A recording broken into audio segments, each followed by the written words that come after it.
What's up, y'all? What's up? It's Too Small to Ball. Y'all already know what time it is. It's time to talk about this team, talk that talk. It's a beautiful Monday. It's a beautiful day outside. Regardless of what the air quality is, it's still a beautiful day because it's a beautiful day in California. You feel me? It's a great time. It's a great time.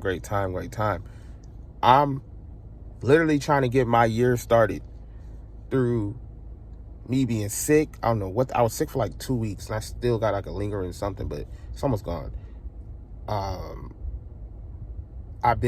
seen the videos, y'all see me over here dribbling and stuff out the nose and stuff like that. But I've been literally trying to start my 2025 off with the right thing, and the fires came and started, and I'm like, God dang, like, I'm trying to catch a break for real. It's not happening for us. It's not happening yet. So I'm assuming today is a day where I put my foot down. It's windy right now in California, but today's the day where I'm standing strong, and I'm standing on it, that 2025 is starting officially for me. I don't know how y'all feel about yourselves, but officially for me, 2025 is starting officially for me, because it just feels right. It just feels like, you know, after the fires, after everything that's been going on, me being sick. I was sick since Thanksgiving, then got not sick, then I was sick Christmas, through all the way through New Year. Then it's just been a crazy roller coaster ride. But we're not here to talk about that.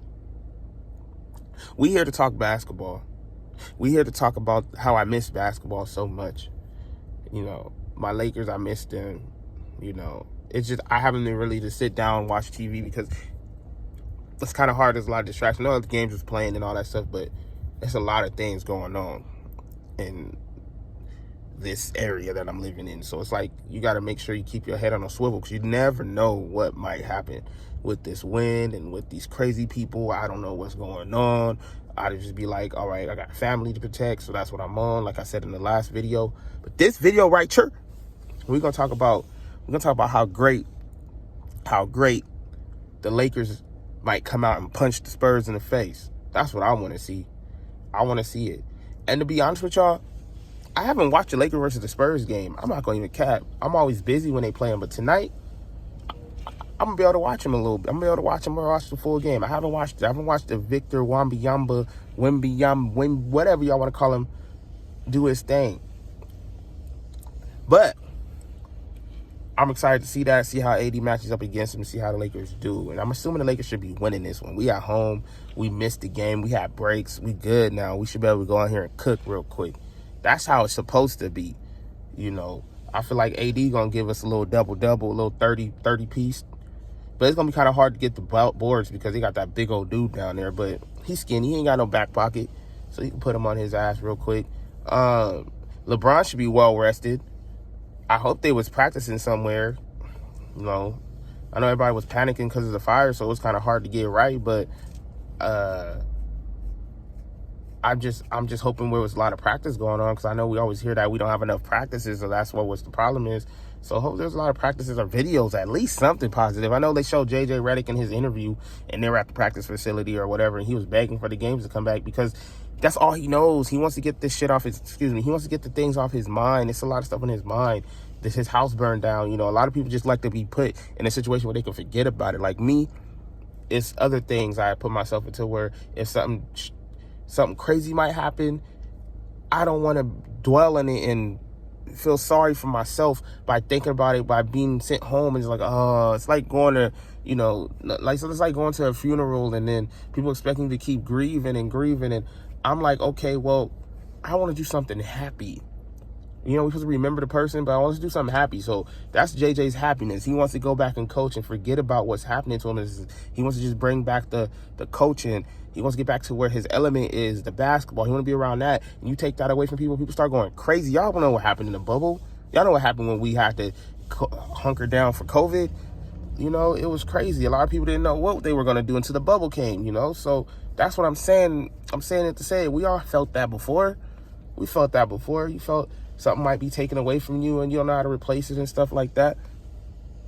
We felt that before. So that's why I'm not mad at him wanting to be back on this basketball court and back in the game. Like, it shows what he really wants to do. He knows he has a mission. He has a goal he wants to get this team to. And I'm behind him 1,000%. I don't know about y'all, win or lose. I'm with JJ Redick. I'm rocking with him because I like his style. I like his approach to the game, his knowledge. He has that head coach, championship swagger to him. So we'll see how that develops. It's his first year. We can't be judging him on his first year in LeBron's 50th. We have to be understanding, like, this is LeBron's 100th season. So he's about 50 years old. He over here still trying to play the game.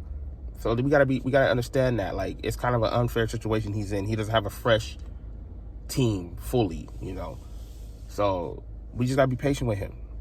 What I really want to talk about is what's up with Zion, y'all. Like, I know I just read something, and I feel like I know I'm a couple days late, but I heard he was suspended for being late to the team's flight. But they said it's a lot of things that led up to this. I don't know if this is facts, because I haven't dug that deep into it, but there's definitely some suspicion, some conspiracy things going on the internet right now with Zion. Somebody saw him at Wendy's, an employee saw him at Wendy's and took a picture straight up, and they claiming that was the picture before the flight. And the dude posted, how people do, they post it right to the internet, they ain't gonna wait. And then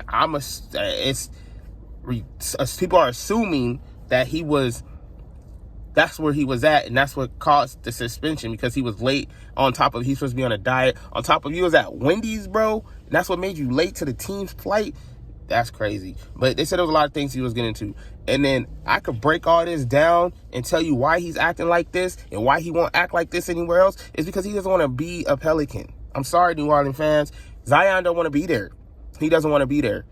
He does not want to be there. He's going to eat himself out of there. He doesn't want to be a Pelican. It's just plain Jane simple. Like, y'all don't get it, and I don't understand how y'all won't understand it. It's hard. But he does not want to be there. He don't. It's just he's choosing to eat this way. He's choosing to break these commitments with them. He's choosing a lot of things. You pay attention to that kind of stuff with a superstar. They don't want to be there.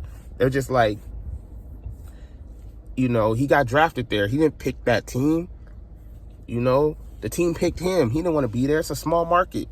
He's supposed to be in, like, New York or something bigger or something. They talking about some Warriors, and they say, what he go to Warriors, what he might do. There's a high chance he might be great, because we see what he can do on the court.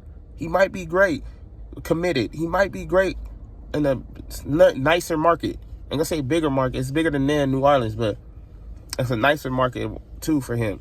So he just might be great. He might be great in there, So that's all I have to say about that. Like, either trade him or keep trying to train him, but it looked like he's not gonna go for it. He just don't want to be there. A lot of these superstars or these players get drafted to these cities, and they just deal with it when their contract. They resign because it's the money is on the table. You're gonna resign and take the money, or you're gonna resign, or you're gonna tell them, hey, I'm gonna be gone in 4 years. It's up to you. And you might not get the money where else you might want to go. So that's the problem. They throw that money in your face, now you stuck. So it's a lot of things going on. I haven't heard anything about Jimmy Butler, so I'm about to put to be continued on this video, because I want to still know what's going on with him. It's a lot of things going on, man. I want to know what's going on with him. The trade deadline is creeping up, and we haven't heard anything about that. There's a lot of things, man. Was he suspended for 7 games or 7 days? I think it was 7 games. I don't know when the 7th game is for him, though. So it's too small to ball. To be continued.